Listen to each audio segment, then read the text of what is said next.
Hello, non-existing fan base, because this is my first video, and speaking of non-existent fan bases, today I want to talk to you about the struggles of being overpowered in anime. There are many overpowered characters in anime, and when we think of OP, we think of guys and women that are just so broken that we can't possibly beat them. They can pretty much do whatever they want, destroy the world, rule the world, make a new world, usually something to do with Zawaldo. Characters like Aizen from Bleach, who only lost because they paid the patch for Ichigo, Madara from Naruto, who was so broken they had to write up some biz about aliens and have Black Zetsu kill him. I don't know, maybe Goku, who is so strong he has to leave his universe, piss off a bunch of other universes, fight gods and destroyers, just so he can have an interesting fight and get what he wants. He basically becomes the bad guy so he can fight stronger guys.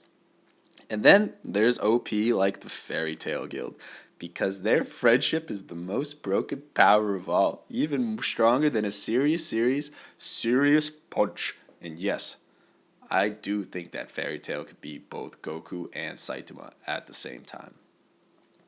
That all being said, there are sometimes downfalls to being OP and struggles that come along with it. Saitama from One Punch Man is so strong fighting's boring to him and feels empty inside. Or the similarities that Ichigo or Yusuke have, who are important in their, let's call it, spirit worlds, and they're heavily leaned on there to defeat sick bad guys and whatnot, but when they return to their normal worlds and school life, they feel like outcasts, like the world isn't for them. They only really feel natural when they're fighting.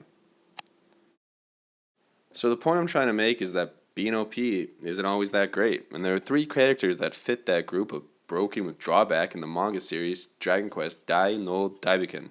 So real quick on Dragon Quest, because I feel like no one has read it, and this really isn't going to show up on anyone's feed, but Dragon Quest is a story about a boy named Dai raised on an island of monsters, has a special power in a world where everyone has magic and this energy level called Toki. Dai is strong, pure, accepts everyone equally, changes those around for the better, and is driven to save everyone around him, and is totally unlike any other shonen main character. Dai gets pulled into the fight with the demon commander Hadler. Hadler was his sensei's old foe and has about a 600-man army, while Dai just has a magician, Pop, and a healer slash gun type thingo user, Marm. Dai has to defeat this whole army and get strong along the way because he's only 10 or 12, and Shonen always makes their main characters like young so we can relate to them. I actually just learned from Jump Festival 2020, even after I started making this video, that Dragon Quest is actually getting a new anime adaptation in the fall. And based off the trailer, it leads me to believe that it's going to take place after where the manga leaves off, but I'm not sure. I didn't get a whole lot of detail. With all that out of the way, the three OP Dragon Quest characters that I wanted to talk about today are Dai, Baron, and Lombark. All three of them are so strong that they can't swing a normal man-made weapon without it shattering. And it actually gets to the point where this drawback makes them weaker and unable to draw out the full extent of their power, and even cost them in battle against formidable foes. Dai and Baron, the father and son team of Dragon Knights, and no, it's not really like a father and son team like Goku and Gohan are, or Naruto and that kid who I refuse to acknowledge. But it's also not as bad a father and son relationship like Gambino and Guts have, or that dude from Furumeteru Alchemy's Brotherhoodo who turned his daughter into a dog type dingo. And yeah, I'm gonna make you guys all live that over again. Please don't hurt Daddy. But it's more like a relationship like Meliodas has with the Demon King, Silver and Giovanni from Pokemon Adventures, or Sanji and Judge Vinsmoke. And yeah, I think that should cover the wide span of non-existent fan base I have.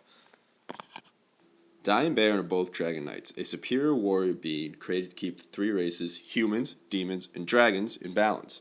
If any of the three races were to get in control, it was the Dragon Knight's job to keep them at bay or even wipe them out.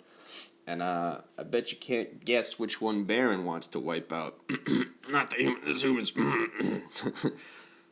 Dragon Knights have the heart of a human, the magic ability of the demon, and the strength of a dragon.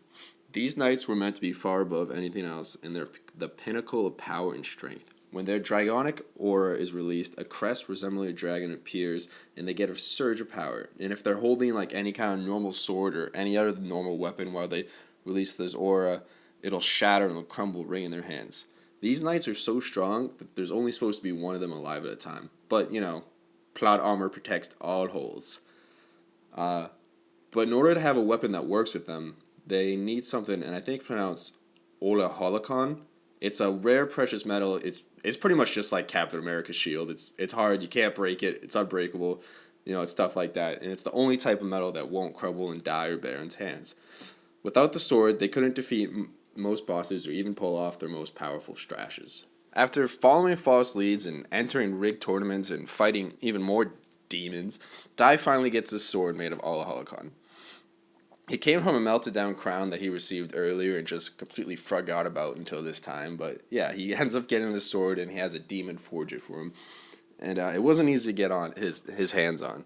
The name of the sword ends up being Dai's Sword. And I really hope the Japanese translation is a lot cooler than that. But he has that, and then Baron wields the Demon Dragon Blade.